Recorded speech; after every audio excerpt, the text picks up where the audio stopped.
नमस्कार विद्यार्थियों।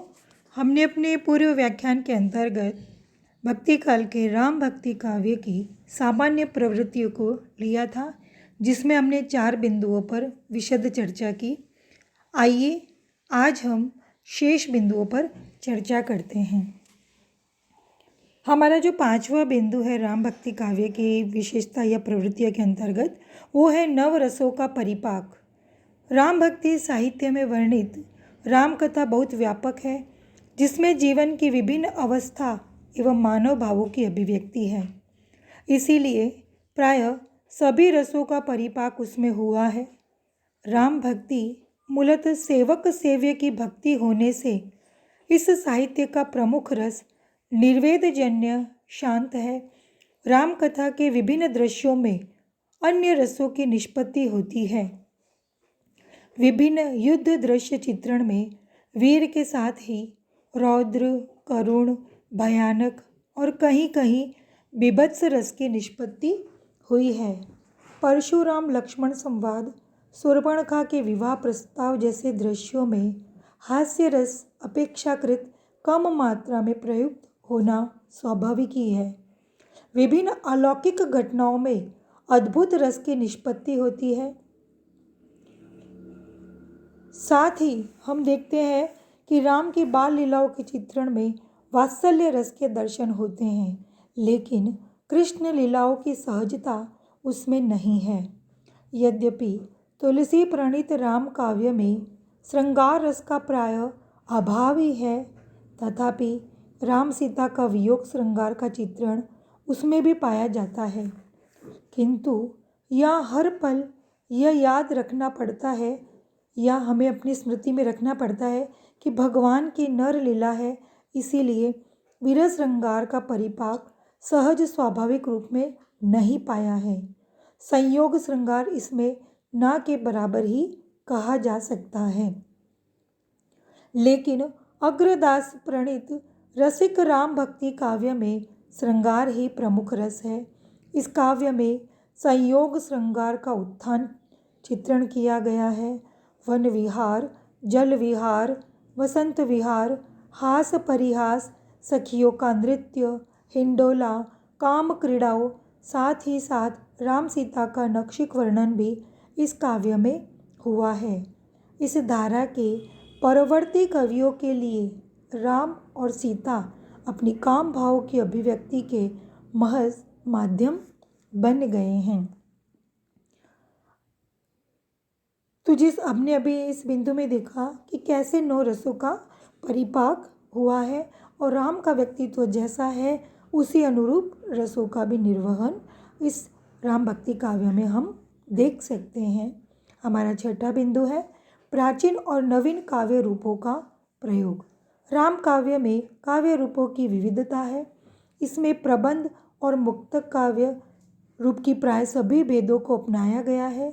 राम भक्त कवि साहित्य शास्त्र से प्रत्यक्ष या परोक्ष रूप में परिचित थे, इसीलिए परंपरागत शास्त्रीय काव्य रूपों का प्रयोग उन्होंने किया है। साथ ही लोक परंपरा के काव्य रूपों को भी अपनाया है। तुलसी का साहित्य इसीलिए तत्कालीन काव्य रूपों का सर्वांग कोश कहलाया जा सकता है।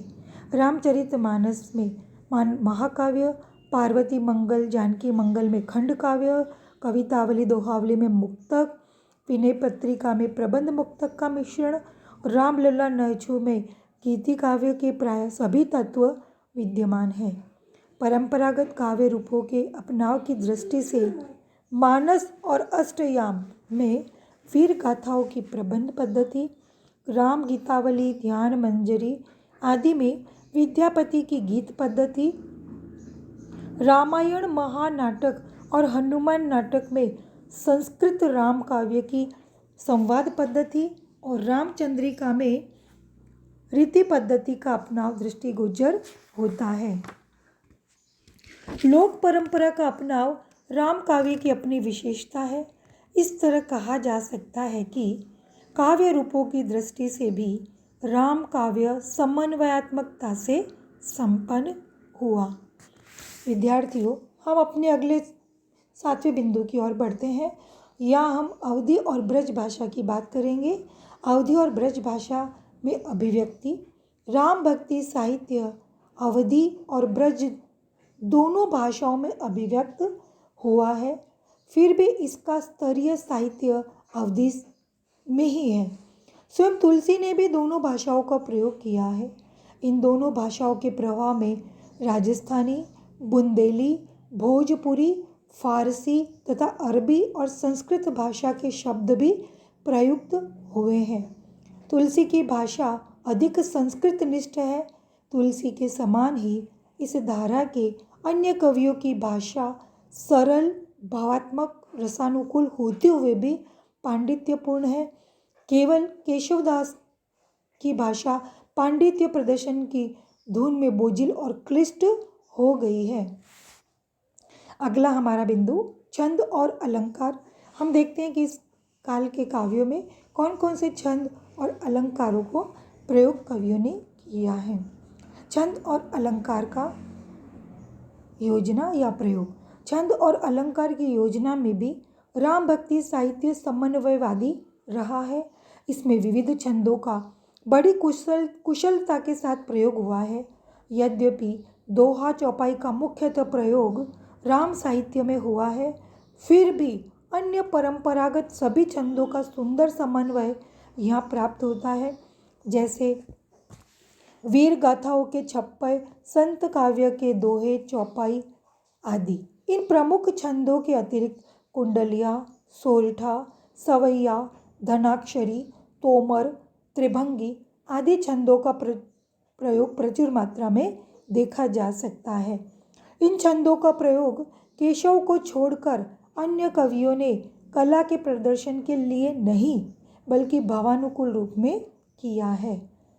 जहाँ इस साहित्य में विविध छंदों का प्रयोग बड़ी कुशलता से किया गया है, वहाँ अलंकार के प्रयोग में भी विदग्धता प्रदर्शित की है। जैसा कि हमने पहले भी संकेत किया है कि राम भक्त कवि साहित्य शास्त्र से परिचित थे, इसीलिए उन्होंने अलंकार शास्त्र की अवहेलना की है। प्रायः सभी अर्थालंकार को उन्होंने अपनाया है। केशवदास ने शब्दालंकारों का भी प्रयोग किया है। इस धारा के कवियों में उपमा और रूपक अलंकार विशेष प्रिय रहे हैं। अलंकार प्रयोग में भी केशव को छोड़कर अन्य कवियों ने पांडित्य और चमत्कार प्रदर्शन के लिए उनका प्रयोग नहीं किया है। तो विद्यार्थियों, आज हमने राम भक्ति काव्य की सामान्य प्रवृत्तियाँ या विशेषताओं को पढ़ा या उस पर चर्चा की। हमारा ये वाला जो अध्याय है वो आज समाप्त होता है। अगला जो हम लेंगे उसमें हमने जैसे पहले भी राम भक्ति काव्य धारा के प्रमुख कवि में तुलसी का चित्रण किया था, अब हम शेष कवियों के बारे में चर्चा करेंगे। धन्यवाद विद्यार्थियों।